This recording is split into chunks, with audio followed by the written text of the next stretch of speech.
являются сакральными продуктами, и на сегодня ученые уже по всему миру признают, что это лечебное питание. Отнесли их под классификацию к лечебному питанию. Так. Лечебное питание деген түсіндіріп у нас еще и врачи здесь есть, да?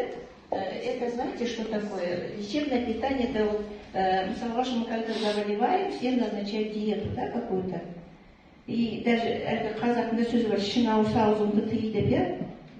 Мысалы үшін уже тамақты ішкім келмей қалады, но организму энергия нужна. Даже при онкологии на сегодня тоже взгляды медицины очень быстро меняются.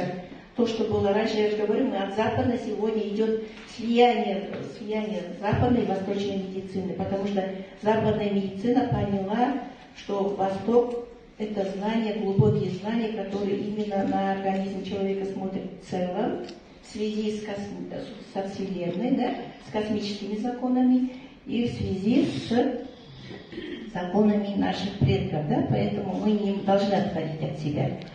И это гораздо, в каких-то случаях, и во многих случаях, лечебное питание является основным лечением. На сегодня это вывод ученых.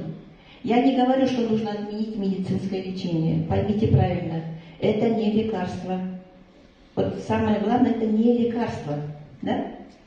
Но это лечебное питание. То есть, если вы на кордоне здоровы, да? Как мы получили это заболевание, да? Мысалы үшін май жедік та, одан кейін варенье жедік, бәрін солай істейміз оны. И потом начинается панкреатит, гастрит, печень, нажимают, и это уже сигнал того, что мы неправильно питаемся. И через это как бы ушайкана клин-клином выбивает, да, без питания сонной, без продукции. Через питание мы восстанавливаем. Тот же ковид, да, есть просто возрастные изменения, пожалуйста. Укрепление сосудов, это варикозное расширение, да. Многие вот энерджуаз коктейль пропили, вены подтянулись. У меня в команде есть женщина, которая, у нее был флюс, она собиралась идти к стоматологу, там где-то 20-30 тысяч потратить на это, она пропила коктейль, через неделю у нее это все прошло.